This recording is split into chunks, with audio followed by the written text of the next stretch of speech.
I think that just as we're living in a nuclear age, we have grown so tremendously in scientific knowledge.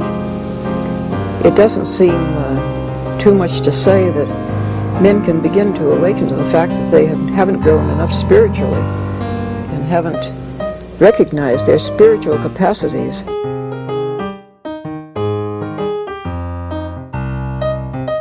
Once something like eating is death, then you've struck at the very heart of life. The enemy of the older radical theories may have been the ruling class, but today the stakes of whether we will reform ourselves into a new kind of human being, a new kind of society, whether we will find selves worth being, the stakes of it are simply life itself.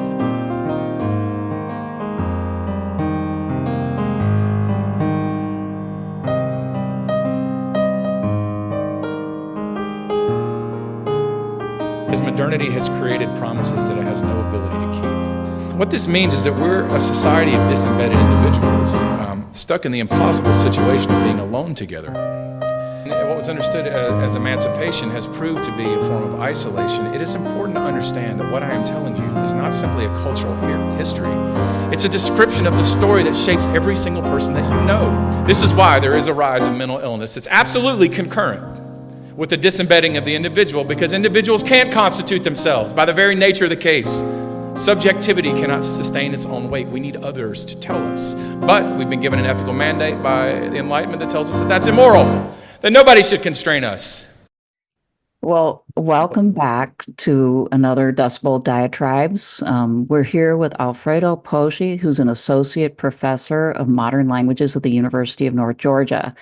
And he just published a book called Magical Realism, Latin American Theology, and the Appearance of a Pre-Critical Theory, Mary versus Ideology. And it's with Lexington Books just this year. So congratulations on that.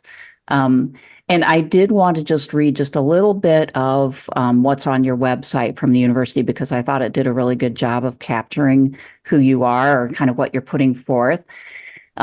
It says, Dr. Poggi holds that the humanities cannot be reduced to an analysis of the power struggles between the oppressed and their oppressors. They should also provide edifying, constructive means of interpreting all dimensions of reality. The work of interpretation can promote the search for unity and harmony between human beings and nature, extending even to the point of connection or encounter with the divine, the absolute, and the transcendent.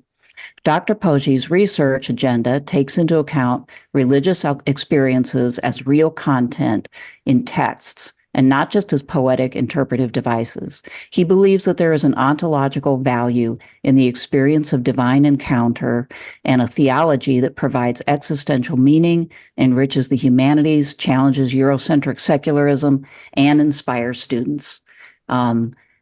That's a lot, and we are very much looking forward to talking to you tonight. So welcome. Did you want to say anything about yourself before we get started?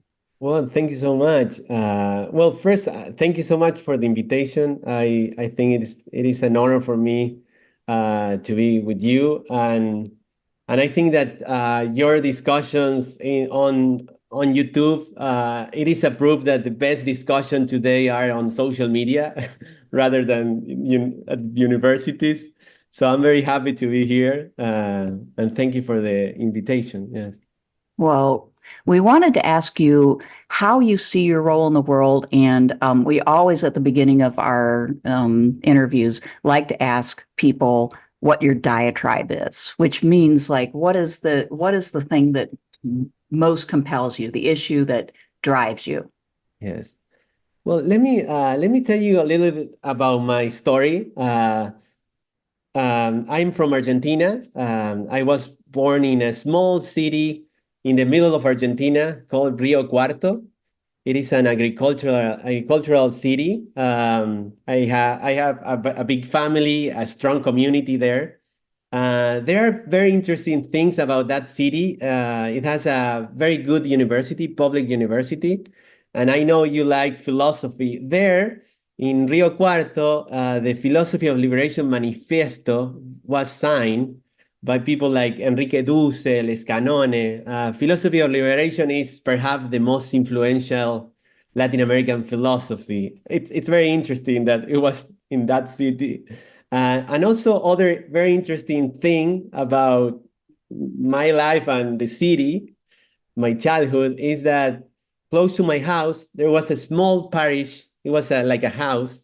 And there was a very young priest who was Victor Manuel Fernandez, who is the head of for the doctrine of the faith today, and it is the Pope Francis' right hand. And he was a very young priest. It was during my childhood, so he was my priest in some way, my first priest.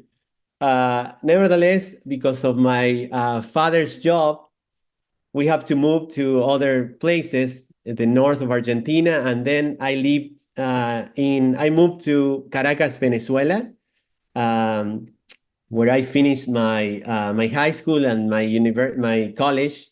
I studied media studies. So I worked for some media companies, but then I needed to come back to the academia. So I studied a master in philosophy at night during many years, and then I started as an instructor in social theory in that university, and then I worked for a research center that I coordinated research on poverty and democracy there, social science research. And at the same time, I was producing a TV show in a small Catholic channel that promoted people engaged in charities in poor neighborhoods.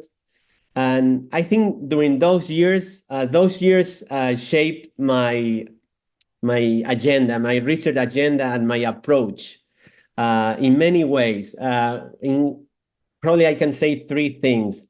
One, something very interesting about my university there, it was a Jesuit, it is a Jesuit university. It is a private university. Most of the students are middle class or high class, but it is in the middle of a poor neighborhood. It's in the middle of a slum, a poor neighborhood. And all the classrooms, they have huge windows, and all the offices, they have huge windows. So you can see all the poor houses through the windows. So when you are explaining something in your classroom, if it is too abstract, if it is too disconnected with reality, the contrast between the reality and what you're saying, it's so high, so strong that it sounds absurd. It's like, what are you saying? And so this pushed me to always look what is going on in reality, especially with the poor and the working class. And so I always try to look, what is going on with the poor. And also, if you disconnect yourself from reality, it is dangerous in context like Latin America or Caracas. Caracas is the second most dangerous city in the world. So you have to always be connected with reality. You have to have like a naive realism, because if you disconnect with reality, it can cause you something bad. And I have an example that proved that, is that one time I was driving from my philosophy class. We were talking about Kant and the impossibility to penetrate reality, the things in themselves. And I was driving and I didn't see a car. The car hit my car.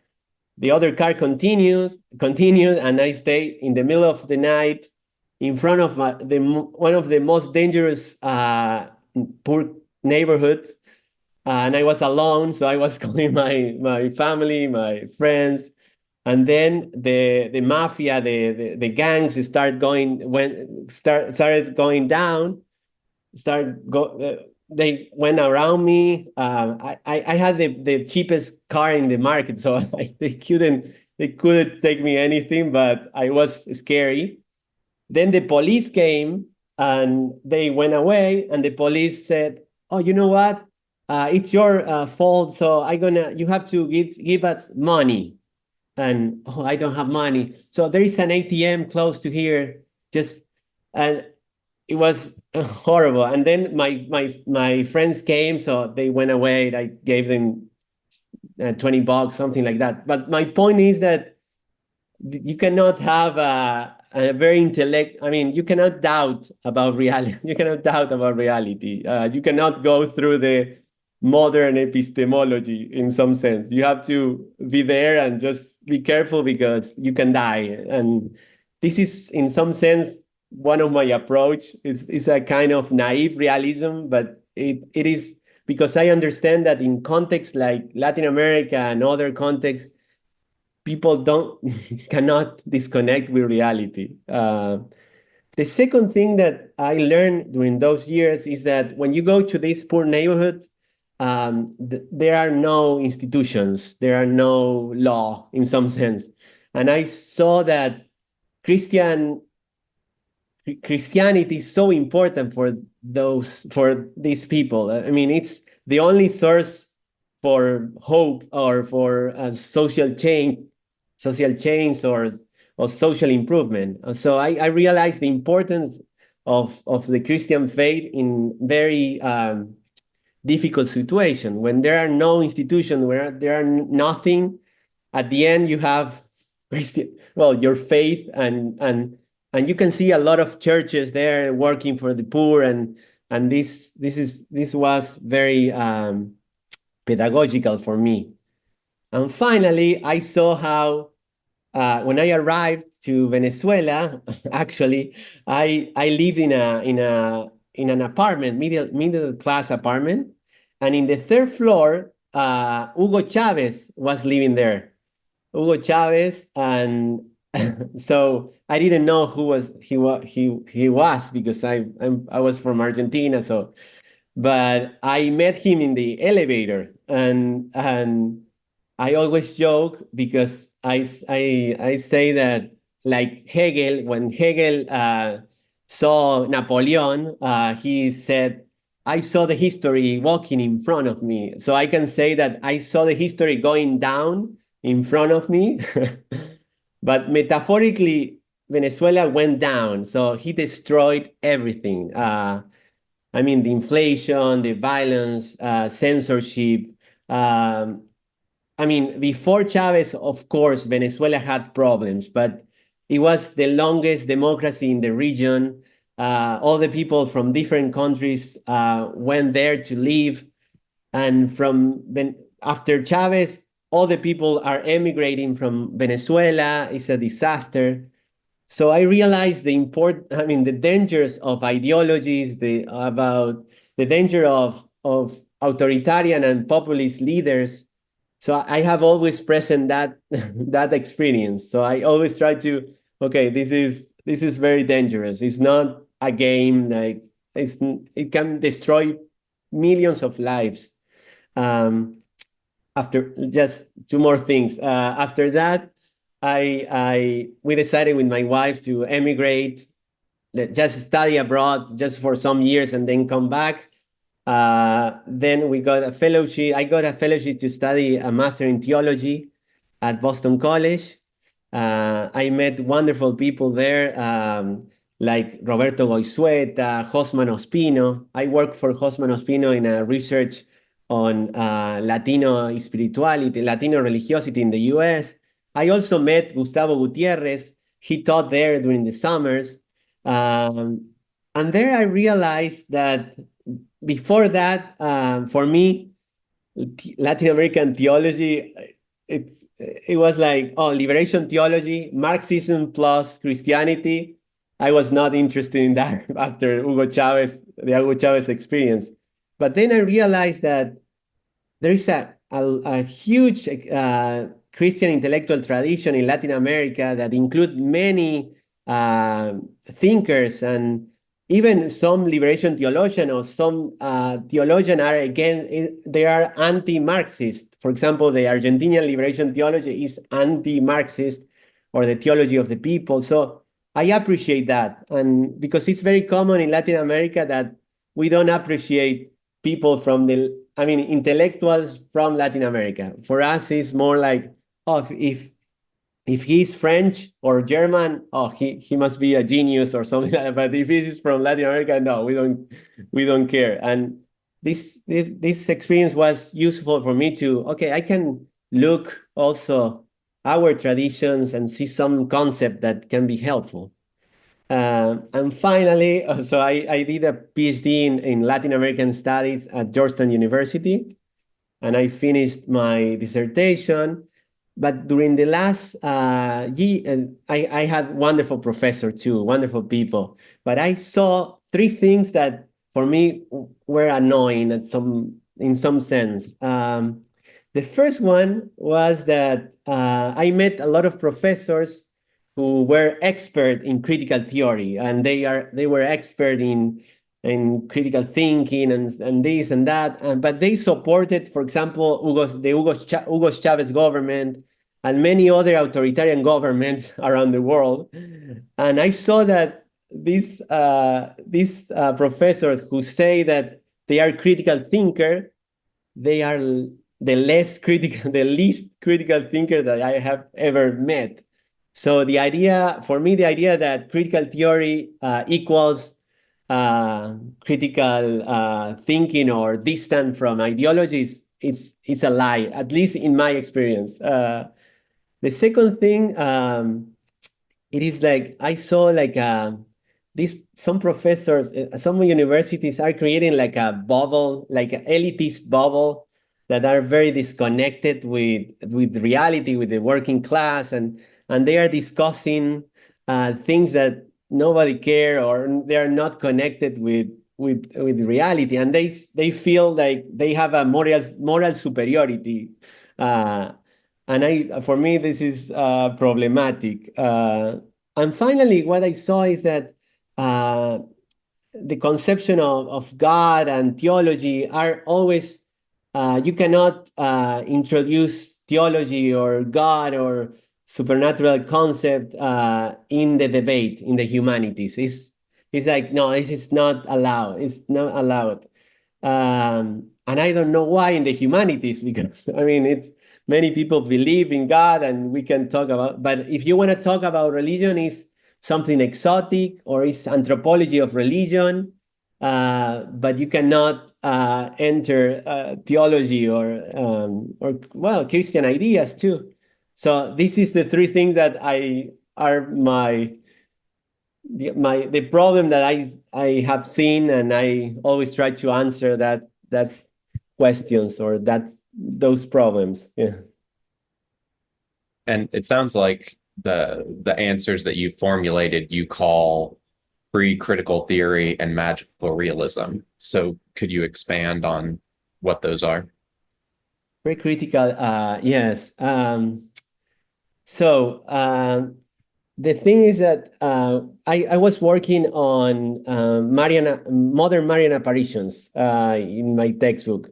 And because I saw that in the modern times, there was the greatest boom of Marian apparitions in the same countries that we always read that for example, we read about France, and with the 19th century is the secularization, and we have well, Europe in general. We read Marx and Freud and Nietzsche and this, but at the same time there were a lot of Marian apparitions of thousands of people traveling through Europe, going to these small towns to see the supernatural, to see the miracles there.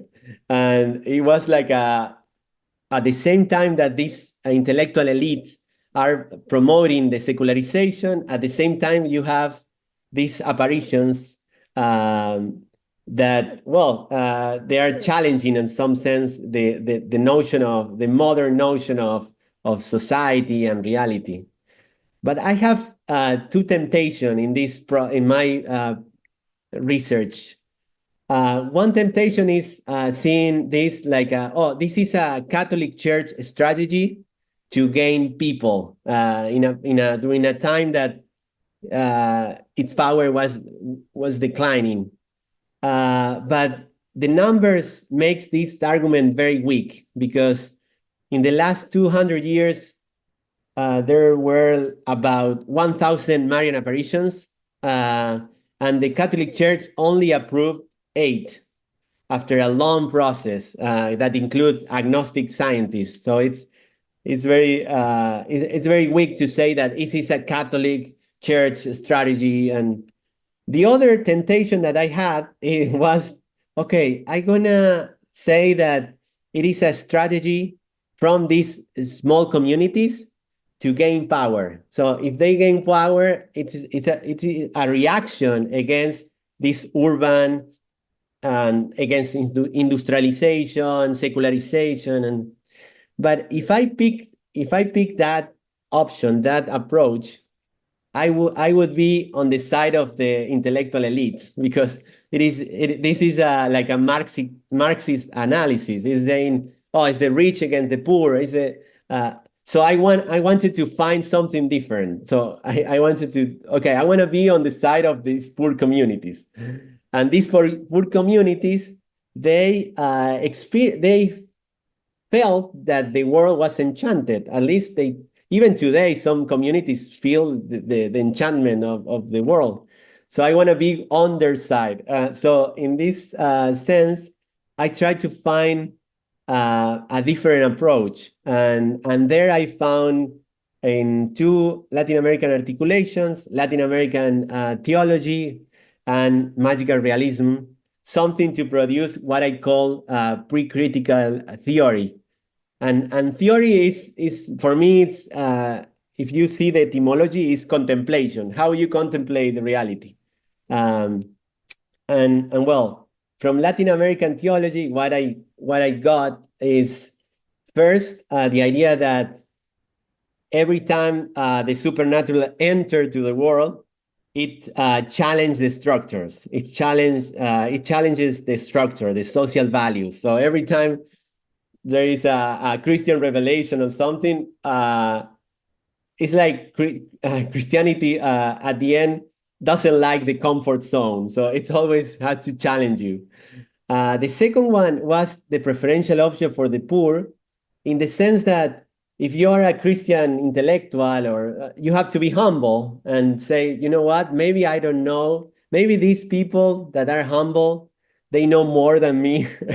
They are pointing something that I don't understand. So I'm gonna approach to this notion of reality. Maybe I can learn something from them. And finally, the idea of popular religiosity, which is a very important concept in Latin America. It was worked by sociologists and theologians, and it is the idea of, at the beginning, it was perceived as a group of practices and rituals and images without many concepts, but it was more a practice done by poor communities.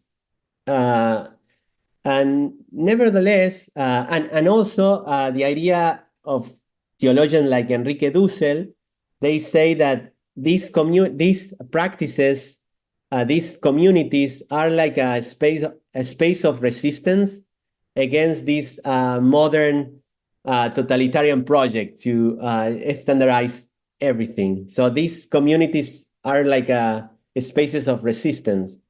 The problem with that is that many scholars try to apply the same concept, popular religiosity, to, for example, evangelical churches in poor communities, and the concept didn't fit. So the concept of popular religiosity didn't fit because many times they don't have rituals, they don't have images. Sometimes there are more personal relationships with God, are not communitarian. So they realize that popular religiosity is more a popular Catholicism. And in some sense, I agree with that, because I think that in some sense, when you read the authors that promoted secularization, in some sense, they are all against popular Catholicism. So they are against the pilgrimages. They are against the feast. They are against, I don't know, the Virgin Mary and and all the celebrations. And some of them are fine if you reduce your religion to a matter of morality or something individual, personal. But if you just create like a community, that it's dangerous. At least they didn't like it. And there I found magical realism something very helpful for me to approach these Marian apparitions. Why? Because, well, first, as Gabriel Garcia Marquez, these great writers said, they wrote their novels based on their stories of their the grandmothers. So the story by their grandmothers are the base for their novels. So I'm not saying that they are Catholic, they were Catholic, but they had a popular Catholic culture behind. And when you distinguish magical realism with against other literary style, for example, fantasy, Tolkien. When you read Tolkien, creates a different world where magic can happen. Or Harry Potter. Harry Potter, there are two worlds. In one, you can have magic. In the other, no.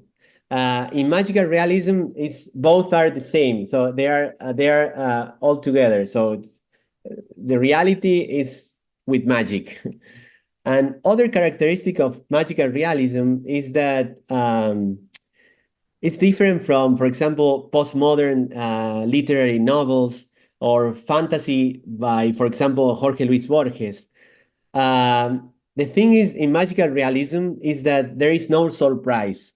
For example, we are talking here, and Lori says, "I have to go," and she started to fly. And for us, it's normal. Okay, let's continue talking. Nobody is surprised by that. In postmodern literary novels, if Lori flies, we start saying, "Oh, what happened? What is reality? Are we dreaming or not?" So there is an epistemological doubt there that we continue. But in magical realism, the natural and the supernatural are together, and it's normal. So in this sense, when I approach reality, especially Marian apparitions, I'm not saying, "Oh, this is true or false." Oh, it's there. It's there, and people believe it, and it's the community. I'm gonna believe them, and I try to believe it, and then analyze the Marian message behind. This is why I call this a pre-critical theory, pre-critical theory, and it is critical in the sense also because realism, magical realism, has something Thomistic there, because it's before the Cartesian doubt. It's okay, the reality is there. There are the supernatural and reality is there, and I just have to analyze what is going on with reality, but I don't have to go through the doubt and the process of saying, "Oh, maybe it's a dream, or it's not a dream, or is it true or not." It's there. You answered a question I had, which was, how are we to, sort of think about these apparitions, or, and basically you're saying that we just take them at face value. We accept them because they happen, right? Yeah. And so we can sort of suspend judgment in a way and not even ask the question of truth or falsity because they are human experiences. I wanted to ask you, just, especially for listeners who maybe aren't familiar with Marian apparitions or, the Catholic tradition, of what the main themes are, because you focus on those apparitions so much. What are the main themes that you see across these experiences? Yes. I have to say that when I study the modern Marian apparitions, they have some similar themes than medieval and ancient apparitions. The thing is that the context is different, so the themes they have a different meaning, or they can challenge other conception of the world. The first thing is that the Marian apparitions, the modern Marian apparitions, most of the time happened in small towns, small agricultural towns, insignificant towns. When you go to Fatima or Lourdes, they were small towns. Now they are bigger because the people that go there, but they were insignificant. In that places, Mary revealed herself to children or women mostly, without education. And suddenly the community start growing and going there. There are miracles. Most of the time, the apparitions are in the middle of nature.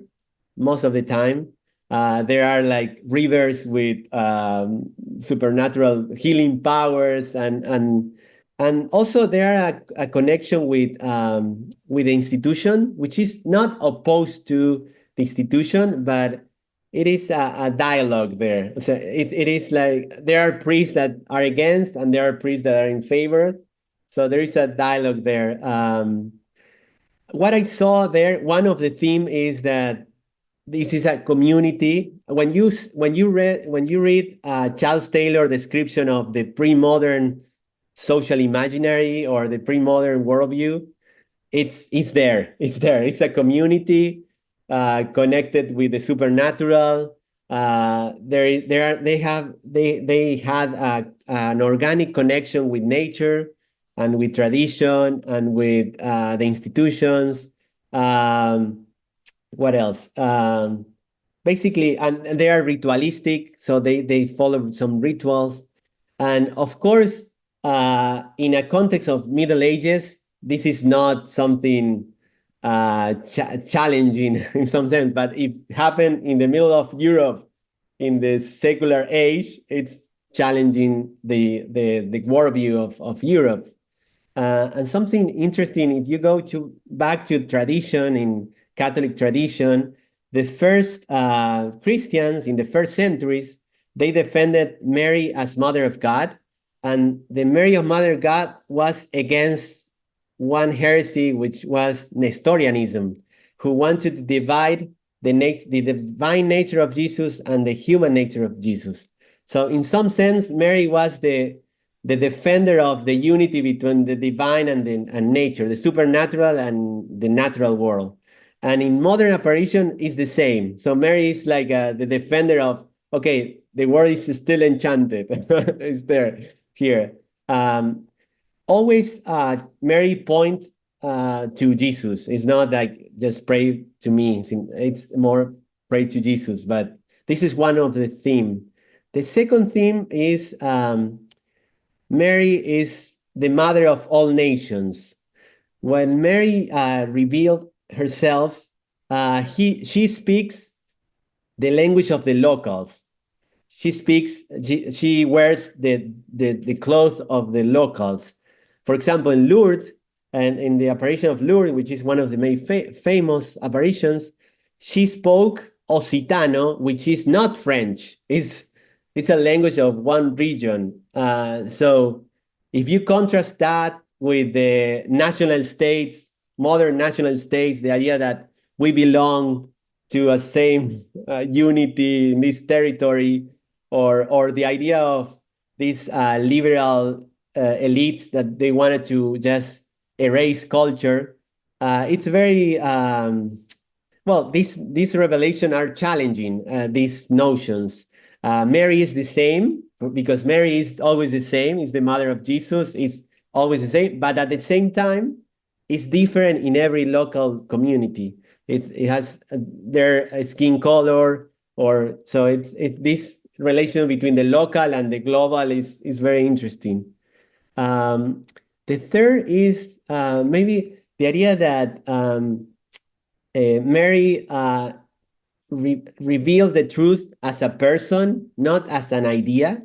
So it's a person, it's a close and kind person that is showing you the truth that is a person, and it is not an idea like many intellectuals think sometimes that, oh, the truth is some ideas.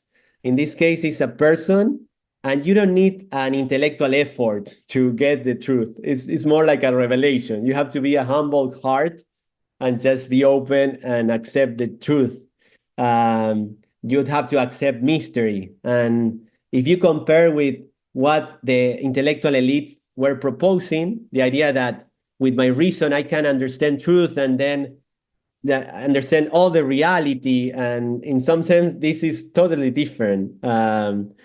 And here I am going to connect again with the Catholic tradition, because also the first Christian in the first centuries were reacting against Gnosticism, because the Gnostic Mary was an enemy in some sense, because he's the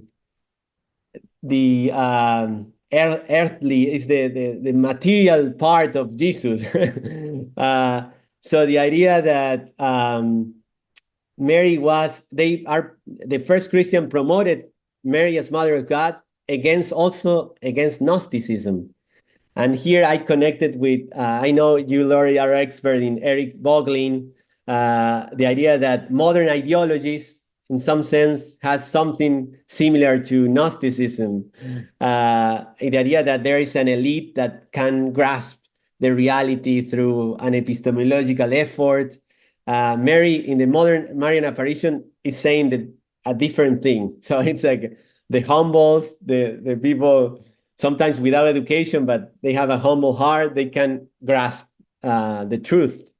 I have two more. Another is the preservation of life. In those contexts, people are poor, and usually they go to the place to find healing, or they are hungry, or there is a conflict. So life is so important. So Mother is the protector of life. And also you can see in the Gospels, like the protector of the baby Jesus, and there is a long tradition. And finally, something very interesting is that it has a very apocalyptic dimension. So the Marian apparitions are very apocalyptic. They're saying, you guys are on the wrong track. This is going to go badly. And they predicted many things. For example, the Russian Revolution and the World War I, World War II, the totalitarian regimes. So there are all these predictions behind the Marian apparitions. But at the end, there are mercy. I mean, there are mercies. Okay, just repent and change your behavior and you will be fine. But if you contrast these messages with the intellectual elites that are saying, you know what, we have the progress, we are going to change the world, we are going to be happy forever. So it's a contrast. It's a huge contrast there. Well, and kind of on riffing on those last 2 points, can you talk about how you've characterized the seers as conservationists as opposed to conservatives? Yes, I saw that as I said, as the idea of preservation of life. That was very important for the seers and the people that went to that places. And sometimes some politicians during those years, they tried to use the Marian apparitions to come back to the monarchy or to other regimes in the past. But they were surprised how little the seers knew about politics. They didn't know anything about politics because they were like, they didn't know who was the president or who was the political ideals or nothing. They just were like small children or women that they were trying to survive. And in other sense, they were not, I mean, their connection with nature, they were not like the Romantics. The Romantics were mostly artists that lived in cities, and they wanted to come back to nature, and they have a more idealized idea of nature. In this case, they were people who work inside nature. So they work, I mean, they knew what nature can do. I mean, they can do good things and bad things too, because they depended on their farming and their so they didn't have this romantic idea of nature. It was more the daily.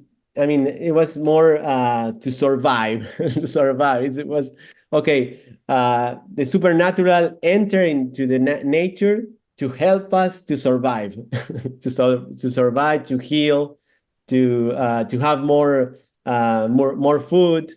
And I think this is why I think it's more conservationist, because they depend on nature, and the supernatural help them to survive. And yeah. And so how do you distinguish them between the conservatives in their milieu that seek to like appropriate the Marian message for their own like political purposes? Yes, the politician they wanted to use, and I think I always in my book I explain the self-coronation of Napoleon's self-coronation, in which Napoleon made an agreement with the church for the pacification of France and to have more power. So he invited the Pope, but the Pope was present, but at the end he put the crown to himself. So for me, this is a symbol of ideology. I have to justify with an immanent frame why I have to be in power. In some sense. On the other hand, but they don't adopt it. Many conservative. I know it's big. The conservative movement is. I don't want to reduce the complexity, but I think that the supernatural is something. Is not a player in the political arena. They think with modern categories. We have to come back to the past, but I am in control. I have the power to produce a new government.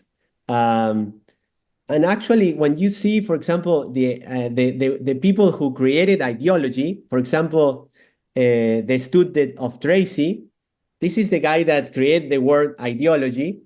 It was after the French Revolution, and his disciple, they were very anti-Christian and anti-Catholic. They were deeply anti-Catholic, and actually, they wanted to create a science to replace Christianity, to replace the Catholic Church in some sense.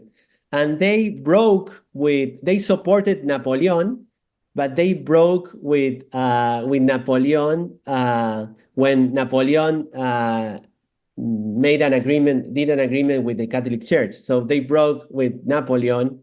And so I think that most ideologies has this component of anti-Christian, anti-Catholic, at least the conception of the world, the pre-modern conception of the world, that the world is not enchanted anymore, or the world, I'm in charge of politics, I'm in charge of the world now, and I'm gonna use Christianity, but it's a component so I can gain power and I can be in charge. But it's not that the supernatural is in charge. It's not that the God is in charge, but I'm in charge, but I need Christianity to make sense of my position, my ideology. Maybe I'm reducing the complexity, but it's one of my ideas. And I love how you talk about further in the book. You talk about how, well, actually, I'll just read the section real quick. You wrote, many of the conservative proposals of the 19th and 20th century somehow recreated Napoleon's self-coronation. The symbols of religion represented only a legitimizing adornment, while true power ultimately lay in modern autonomous categories of self-control and order. And I think it reminds me of Somewhere in After Virtue. McIntyre says basically a similar thing, that first people like Napoleon embody these kind of modern Hobbesian, Machiavellian, proto-liberal notions in their behavior.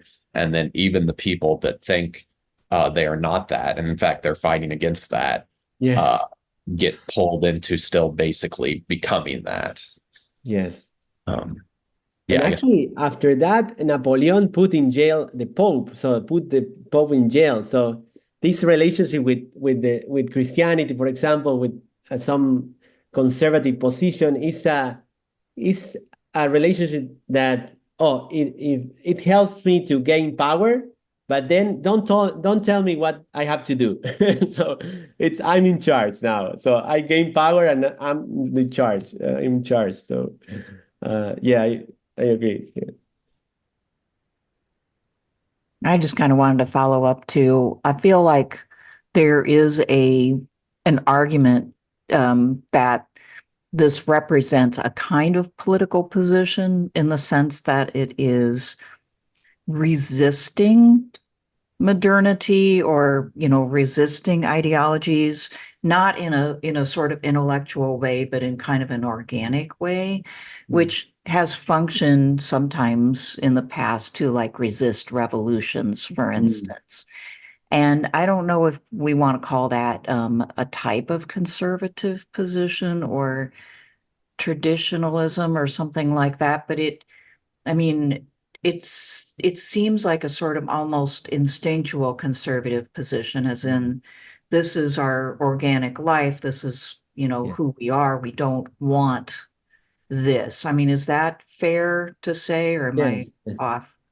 Yes, I don't want to reduce the complexity of conservatism. The main difference, what I saw is that this popular Catholicism, they were led by women or children, and it was, I mean, they didn't propose any particular alternative in the sense that they just wanted to live. Just they thought that Mary was there, and they felt the supernatural, and there were rituals, and they were miracles. And I think that one of the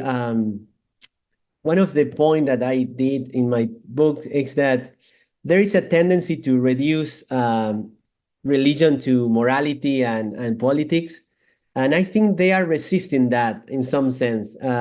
They of course it's a complex. There are many apparitions. I don't want to reduce the complexity, but in general, they didn't want to create like a political project which is an alternative to what they were seeing. It was more like, okay, there is the supernatural here, there is a message, we have to return to the rituals and to put God in the center. But of course, there are many actors. Some of them just they saw this as a source for resistance and to find alternatives. For example, with Fatima, with the Virgin of Fatima, it became a symbol against Russia, the Soviet Union, because the Virgin of Fatima predicted the Russia disaster and the totalitarian regime. So there were a lot of groups against these communist countries that they just put the Virgin Mary as a symbol against communism. But well, I agree with you. It can be seen as a type of conservative, but they don't want to. I don't think they are trying to create a different political system. They just wanted to just find the supernatural. Yeah. That's fair. And just to follow up on that, how just maybe say a little bit more about how the apparitions and the closeness to Mary, how it, what kind of function, if we had to say, if we had to kind of I know this is kind of foreign to the way of thinking itself, but if we had to look and say, this is providing these people with, what would we say? Tighter knit community, Yes. psychological health. I mean, Yes. Well, yes. One thing is they promote stronger communities.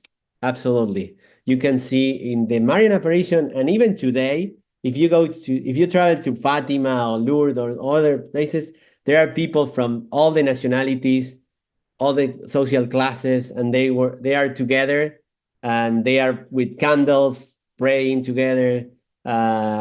Just it's a strong community. Also, there are organizations around this community, so it starts to connect people. And I think if you contrast this community with the process of urbanization, individualization, and secularization, this is very important.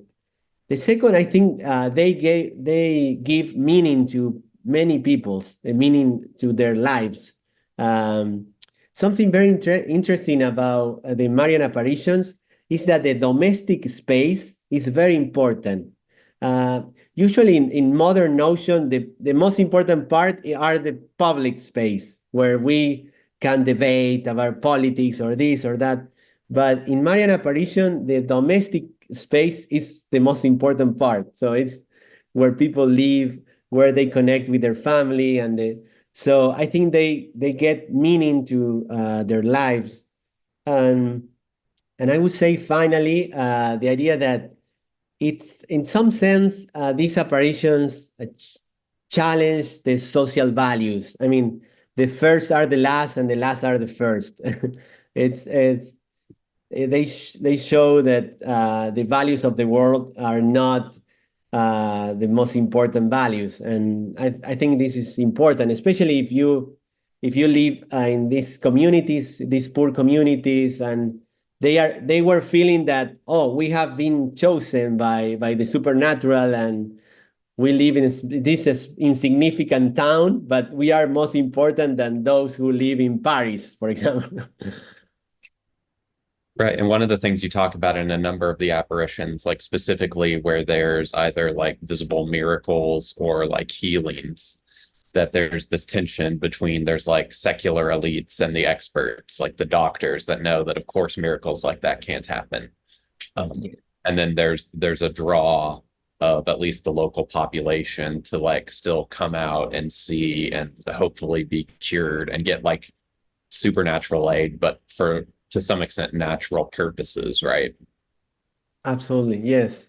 And there is a process of yes, and many elites were against the Marian apparitions. So it was a process of just eliminate all the Marian apparitions, and they were saying in newspapers, this is superstition, this has no value.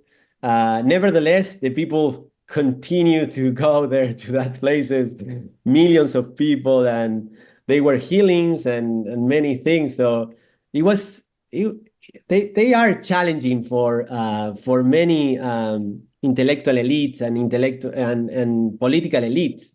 And even today, I think that this manifestation of popular Catholicism in Europe or in the Americas, it's challenging because they don't know what to do with that. It's like, what, a miracle and pilgrimage and this and images, and it's for many it's kind of weird, and they say it's superstition. You can say, well, I'm Christian, I following these values, and I will behave very well, and people accept that. But if they say, well, I'm in the community, I'm gonna pray and with candles and some rituals, and people are not very comfortable with that. Right. And to me, it resonates as well with like at least my understanding of the devotion centering around the Sacred Heart, that in the same way that you're saying this is coming from like the home, the hearth, I've heard people defend the Sacred Heart in similar ways, that like as society we were going down this like cold rationalistic road. Then here's this other devotion to say like, no, it's love and heat. And absolutely. Yes. And yes, absolutely. And there's another devotion which I include in my book, but also in my first book. For me, it's very important. My goal is in the future to maybe do a philosophy of mercy. The idea of mercy, it came from misericordia, which means to feel the misery of others in your heart. And also, if you compare mercy with compassion and empathy, empathy is to experience what the other are experiencing. So you feel what the other are doing and feeling, but you don't have to do anything. Just it's an experience. With compassion, is you feel the pain of other. Compassion. So passion is suffering. With is with. You feel the passion of other, and you do something. But misericordia, which is mercy, it's you feel the pain of others, but the suffering of others is deserved. So in compassion, the other is suffering, but it was not his or her fault. It's like a illness. But in misericordia, in mercy, the other person is suffering, but he or she deserved that. Nevertheless, you feel the pain of others and just do something. It's like love your enemy in some sense.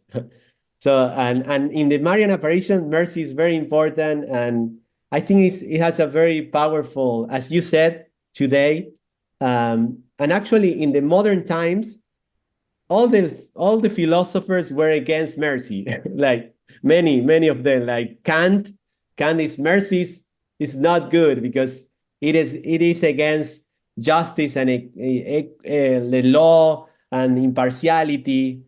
The same with the utilitarian philosophers, they don't like mercy. You don't have to feel the pain of others, and I think that this the divine mercy and all the devotion about mercy are very important because are saying the same like the Sacred Heart. Just feel the pain of others. So you've been in the United States for a while now, and I'm sure you've noticed this is a very secular country where even most Catholics are not in the frame of mind to follow this aspect of their own faith, right? But I've noticed like the Hispanic churches do tend to still do that, but a lot of other Catholic churches do not really. And I was wondering what your book and what your research has to say to American Catholics, who are non-Hispanics, who aren't as familiar as they ought to be with these traditions. Yes. Well, what I would say is that we have to look this popular Catholicism not as something as a superstition, but we have to be humble and just maybe there's something there.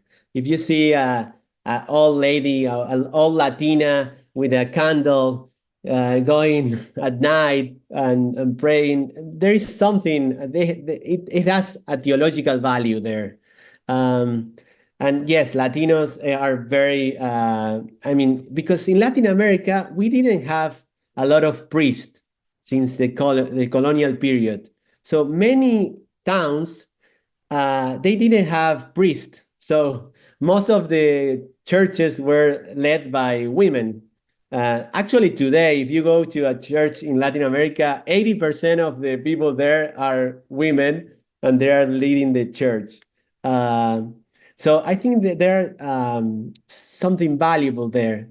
And also what I saw in the US, which for me is very strange, but I'm seeing a movement of what is called traditional Catholics, which for me, it was very strange. I don't agree with some aspect, but I think they have a point when they emphasize, for example, the Latin Mass.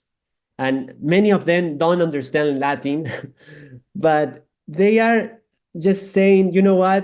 I don't want to talk about morality or just morality, just something morality, but not all about morality or politics. I just want to be there in the church and just contemplate the sacred and yeah and be there and just praying, and there is something there very interesting, and I know that it's growing and growing among young people, which is very interesting.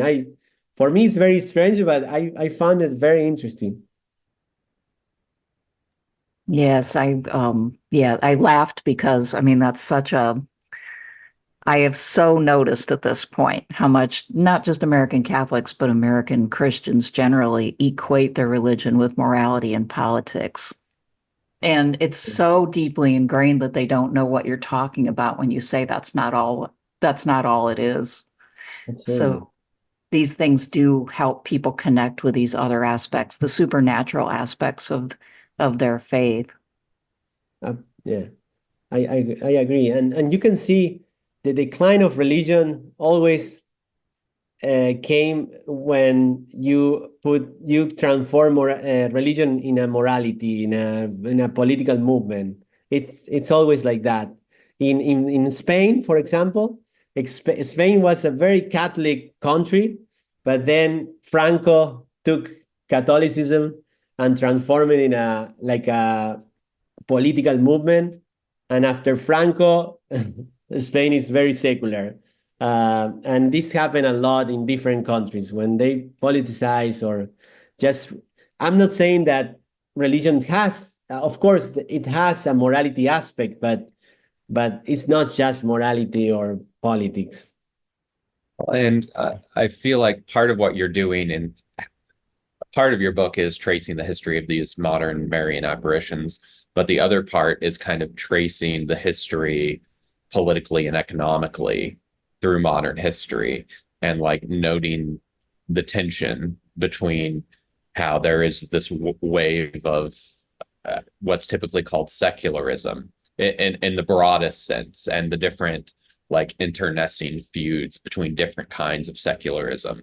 And then on the outskirts, you have these, these homes where, for lack of a better term, the fires of the Sacred Hearts and the Immaculate Heart is still burning. And yet, but even most believers are still largely conditioned by secularism and, in America, liberalism. Yes. Yeah. I agree. Yes. This it was hard for me to. It is a process. Maybe I fall into some modern categories, maybe, or postmodern categories. It's very hard to escape from your intellectual context, but it was my first effort to just try to move from this intellectual context and find other way of thinking about the supernatural and society. For example, what I see when you talk with people, for example, they identify evil with an immanent frame. They say, oh, evil is something fixed that you can point and say, okay, I'm going to solve evil. But in a pre-critical theory or a pre-critical conception, it can be everywhere, and you have to discern all the time. Maybe evil is close to you, or you don't know where is evil. You cannot eliminate evil. You can avoid temptation, or you can avoid evil, but it's not something fixed. It's capitalism, or it's socialism, or it's more complex. It's moving around, and it's moving everywhere. So this is one of the things that I think we have to move away from that conceptions. Sure. Yeah. These ideological conceptions. Exactly. So how would you say, how does all of this intersect with ecological concerns, would you say? Yes, I think that in my book I use one concept pointed out by Roberto Goizueta, a theologian, that pointed out that there is a difference between praxis, Aristotle notion of practice, and the modern notion of practice. Praxis, for Aristotle, according to Roberto Goizueta, it is a good in itself. For example, I live. So live is good, and I'm fine with that. But in the modern notion of praxis, you always have to produce something. So the most important part is a product, what you produce. And I think this notion of the pre-critical or pre-modern notion of praxis, it can be helpful for ecology. The idea that I'm living, and this is important. I don't have to produce something else. I'm here, I'm producing, I'm living. I can live with what I have. But this obsession of modernity to produce something more, and the meaning of my life is what I produce at the end. I think these have very bad consequences for the environment and for the community, for the families. People are always trying to find something else. And also the idea of rituals. So I think the Catholic idea of nature is there is a connection with the supernatural, and nature is good in itself. Of course, it has sin, but it's good in itself, and it's connected with different higher reality. And I think if you eliminate this connection with the higher reality, it can become just a thing to manipulate or to produce something. Yeah, I was just going to point out, I had the same thing in mind in the second to the last paragraph in your book. So pretty important point that you want to bring home. You mention the climate crisis. You say, I'll just read the paragraph. Pre-critical theory reacts against the Marxist and utilitarian praxis that reigns in societies today by measuring every event or idea in terms of a product. Such an attitude leads to the instrumentalization of human beings and the environment, the acceleration of productivity without due regard for the need to contemplate the actual meaning of human life, and the vulnerability of humanity in the face of the climate crisis and growing tensions between nuclear-armed world powers. I just thought that was it made me want to ask you to write another book now on this connection, because I feel like that could really help a lot of Christians to reevaluate their faith, to realize that, not only does our current attitude lend itself to the climate crisis, creates the climate crisis, but that reevaluating and opening ourselves up to a higher power, so to speak, to being able to actually absorb that, could change us in ways that make it easier to avoid further problems. Right now, we're fighting our basic, what feels like our basic instinctual, selves, which is really just our capitalist selves, right? Our liberal capitalist selves that we've come to think of as reality itself. So yeah, I mean, like, what are your can you say a little bit more about, your thoughts on the climate crisis and how what you're researching can help? Yes. I think that for me, I'm afraid of three phenomena in our days. And I think we are in risk as a humanity. I think one is the tension between empires that are growing and with unstable politicians. So it's growing and growing and growing with nuclear power. So we are in risk of that. The second is the environment. The contamination is horrible, and more we're producing more things that we don't need, and the situation is critical. And technology, AI, and how it doesn't have any morality behind, and what we are going to do with the AI and the guns, the guns machine that can be controlled by the AI. So there is no control. And I think these three processes started in the 19th century. So they are all linked, like capitalism plus the imperialism plus the destruction of environment. So they are all together and moving together. And I think that the Marian apparitions, they can be seen as a reaction or as a critic to this movement, to this new project. You have many reactions. You have romanticism. You have, I don't know, traditionalism. You have many reactions that are pointing out that something is wrong with them. And I think that Marian apparition or popular Catholicism, it has something that, I mean, it's saying that this is something wrong. We are on the wrong track. Maybe we have to rethink our society, our modern project, because we can disappear as a as a humanity. Yeah. Well, and I tend to think about it, and maybe this is too reductive and ideological of a way to think about it, but to me, it's at least a way to start thinking about it, is that like at the core of it is your conception of reality. You know, when we're theorizing about what reality is there a nature? Like, is there an essence to how things are, and we need to a large degree, respect nature?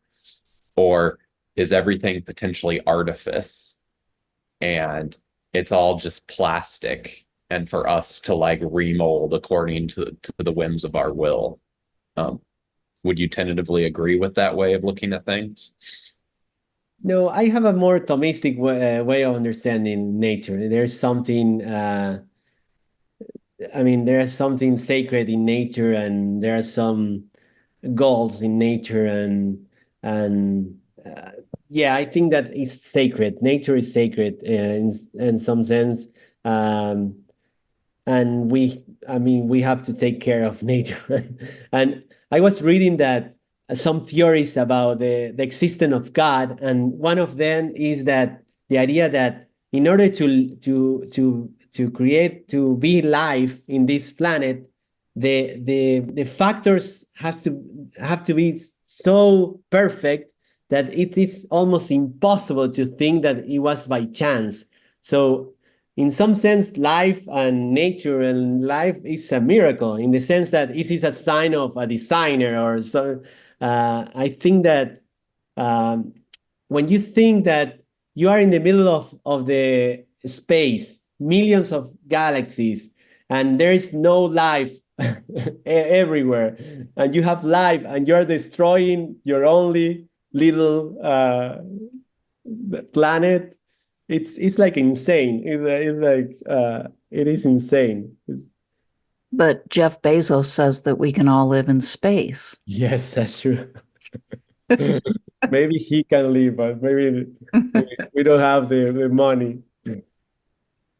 No, that just represents the ultimate, opposite point of view. Yes, I agree. Yes, absolutely. Yeah. Oh.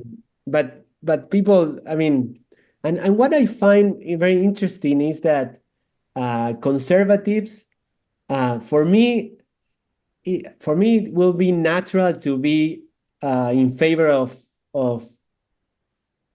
conservation of nature. It's for me, it will be more natural to be to protect the environment. But it's weird how ideologies just put together, that in some sense they are they are on the other side. But it's very interesting.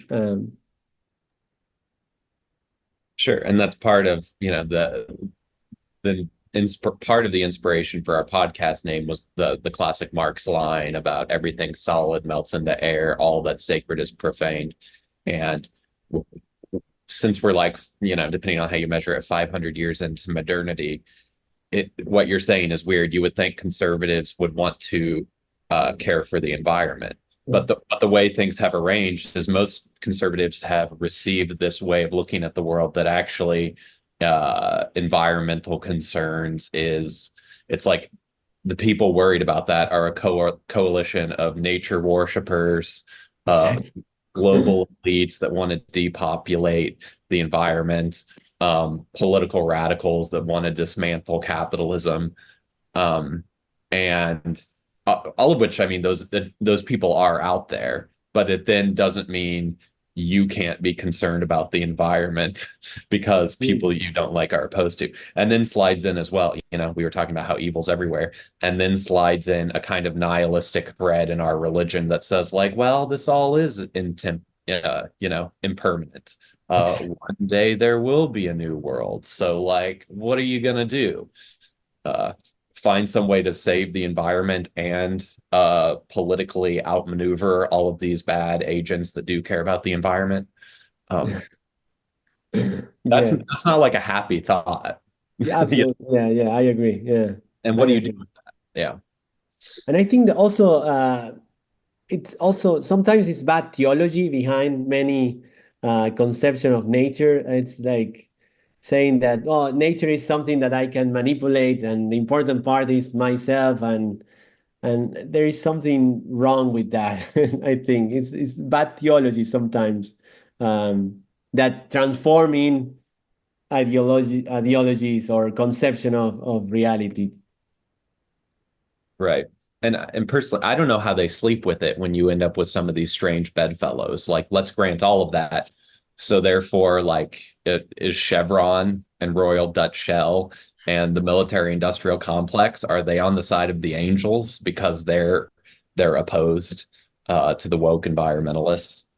But I don't know. A lot of people seem to be able to sleep with those bedfellows in bed with them. So yeah. Anyway, that's a rant. I don't know if you have anything to say about that. But. Yeah, I agree with what you said, and I think that the problem with nature and environment is that you don't have once it's done, it's done. I mean, there is no coming back. So that's the problem, because they wanna prove that they are right, but if they are wrong, if these guys that are against take care of the environment, they are wrong, so we don't have other chance. So that's the problem. They want to see proof, but maybe the proof will be very late, and we don't have other alternatives. Right. Well, I mean, what Spencer just described there is people of a different faith who are just so deeply, attached to their faith that they can't see what's in front of them. I mean, it's a warped modern faith, but I really do think it's kind of faith. And instead of the genuine article, they've adopted their own sort of ideological faith, and it drives them with blinders on, I don't know if Spencer has any other questions. Yeah, just to make sure we talk about where pre-critical theory is going. And then do you have compatriots in this? Yes, we wanted to know that, right? Are you kind of like almost the founder of this way of thinking, or are there others that you can kind of identify with? Yeah. To be true, I mean, there are many people who are saying this. I mean, not the same like me, because I'm using Latin American concept, but I think there is many people, and I will include you too, that are saying something is wrong in the world, and maybe we have to find alternatives, intellectual concept alternatives. I would say that there are many people with this movement of post-liberal thinking that are like saying, okay, the liberal order is not neutral. We have to rethink this. Let's bring religion again on the table and just find other alternatives. To be honest, I found my guide is Pope Francis, to be honest. So Pope Francis for me is actually he's the followers. He's one of the followers of the theology of the people. So what I'm using. And he had good insights. Sometimes, as he's Argentinian, he speaks a lot, and some people in the US maybe are confused because it is a way of, it's a cultural way. It's a cultural way of talking. But he has good points, and he's trying to show us at least a different path. But you can see that in Argentina, for example, people criticize because he's Peronista or he's not Peronista. Here they say he's liberal, he's conservative, and every country just pick one side or the other. But I think that he's doing a good job to just pointing out in a difficult context, just showing maybe we can be merciful. I mean, be merciful and the environment, and just take care of the poor, inequality, and I think he has a lot of points that for me, it's inspiring. Yeah. Well, that does for me raise the question. I've wondered to what extent part of what makes him so confusing for American Catholics is less that, like you're saying, he doesn't neatly fit into some category of, is he liberal? Is he conservative? Is he a liberation theologian? Does he believe in the theology of the people? Is he a moderate? Is he is he a modernist of some sort? Is he orthodox? And I wonder to what extent is it just like a culture shock, that it's less that he's any of these things and more like he thinks like a South American, and we're trying to put him into like Anglo-American intellectual categories that he doesn't fit into. What would you say to that? I think so, yes. Nevertheless, the Latin Americans are also confused sometimes. I think he's speaking to all the world. So there are categories that, I mean, every country has their political views, and sometimes they take one, especially with social media, people just take one word or one sentence and they don't read the entire document.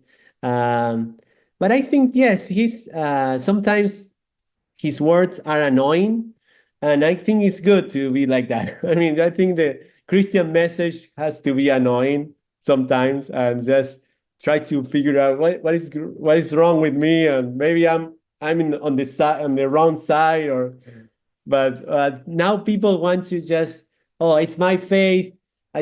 They have to think like me, and if not, they are wrong. And maybe we have to be open to be challenged, and yeah, try to think. Maybe he has a point. Yeah, he's in the mode of prophecy. He's basically saying not what's right with you, but what's wrong with you in a life. Or at least that's the part that annoys people. And it's not the usual just morality message, right? And so, he's going to the heart of, you'd have to actually change your behavior. You might not make, endless growth the number one goal. Exactly. You might give more of your, wealth to the poor, and so on and so forth. And these are things that people just don't want to do. And so, of course, it's annoying. And I like that word, annoying. I hadn't thought of it that way, but it's like the gadfly, like the Socratic gadfly, right? Exactly. Just making you itch, right? I think I agree. It's probably that basic in a way, but like all the prophets, he just seems to accept being annoying and just goes on. Exactly. Yeah. So what's next for you? What are you working on now? As I said, I'm trying to work on the concept of mercy, and the idea that mercy has, in the biblical sense, it has two dimensions. One is the idea that help the poor, help those in need. But at the same time, it has the dimension of forgiveness and love your enemy. So I think there are many liberation movements that are gonna help the poor, but I gonna hate my enemy. I gonna disappear my enemy. So I think mercy has a great component, which is, okay, both has to be together. You cannot help the poor and hate your enemy. And one thing about mercy is that you have to be on top. I mean, you have to do justice, because you cannot be merciful with an authoritarian leader. You have to have the power to be merciful. So it doesn't mean that mercy is against justice. I mean, you do justice, but at the end, you love your enemy too. So you have to help them understand and forgive them. I mean, forgive them. No, I mean, they have to pay some price, of course, but you love them. You will. Love is to will the good of the other. So you want the best for them too. And I think in Latin America happened a lot that this liberation movement, they hate the enemy, so they want to disappear others. And also in politics in the US, for example, you have the two extremes, cancel culture, or the other extreme. They are merciless. They don't, you don't, I mean, you cannot have any mistake because they are going to kill you in all sense. So I think this mercy can be a concept that can help us to there are things that are good, there are things that are bad, but our predisposition to others has to be merciful in some sense. Are we talking about maybe a book then on that? A whole book? Maybe I'm working on it. It's I don't know how I will start. And then this is I don't know how to exactly phrase this, but are you connected? I mean, you're obviously Catholic, but like, are you connected with the institutional church in the sense that you could perhaps publish or speak in areas where people would hear your message who are influential in the church? Would that be an aspiration for you? Yes. I'm always trying to connect with. I work in a small chap and a small church, and I work with the Catholic ministry in my university. I think that faith has to be lived together in a community. I think so, and I always try to be involved in the communities.